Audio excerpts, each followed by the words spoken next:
Monsieur Collombat. Oui, nous allons aborder une toute autre question. Messieurs les ministres, je crois que nous nous opposons au moins sur 2 points essentiels.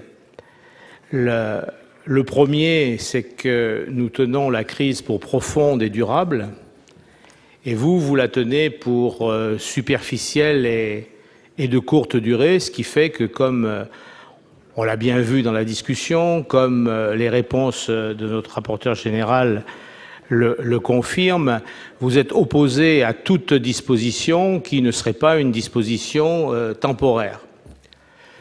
Le deuxième point sur lequel nous sommes opposés, c'est que vous pensez qu'il est possible, et ça découle du premier, qu'il est possible en fait de poursuivre 2 lièvres à la fois. D'une part, faire une relance, c'est-à-dire qu'on le veuille ou non injecter de la monnaie, et d'un autre côté, faire que ça soit au minimum bloqué le plus possible cette relance. Si j'étais psychanalyste, je dirais que c'est un acte manqué. Conciliation bizarre entre des pulsions de nature opposée. Et on le voit bien d'ailleurs dans le dispositif concernant l'aide aux collectivités, à travers donc le dispositif FCTVA, sur lequel on reviendra longuement.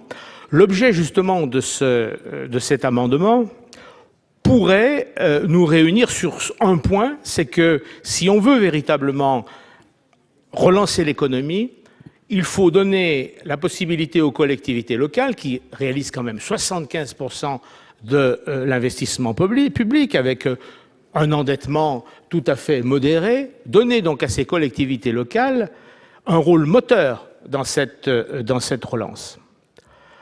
Or, comme on verra, ça n'est largement pas suffisant ce que nous proposons.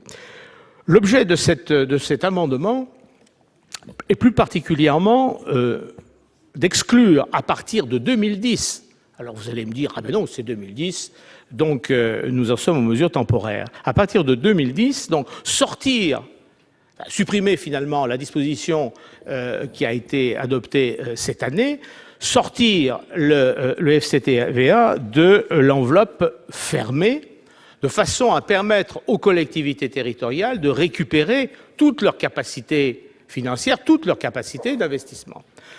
Je suis frappé qu'un point n'ait pas été abordé dans cette discussion, c'est la situation des collectivités territoriales avec la baisse considérable des droits de mutation. Pour certains départements, c'est 10% de leurs ressources qui disparaît. Pour les communes, cette ressource étant devenue importante avec le temps, notamment depuis 5 ou 6 ans, ça va être un problème que d'équilibrer les budgets. Si en plus, ce qui est le cas, la DGF n'augmente en réalité que de 1%, puisque le FCTVA qui augmentera plus permet finalement de diminuer l'augmentation, eh bien, si on laisse les choses en l'état, même si on passe bien l'année 2009, il y a toujours des reports, enfin positifs, etc., on aura d'extrêmes difficultés en 2010.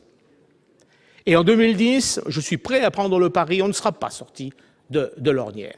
Donc, pour résumer, en vous demandant de revenir finalement sur la décision qui a été prise d'inclure le FCTVA dans l'enveloppe fermée pour l'exercice prochain, je crois qu'on anticipe sur la suite et on réalise un accompagnement tout à fait salutaire à ce plan de relance.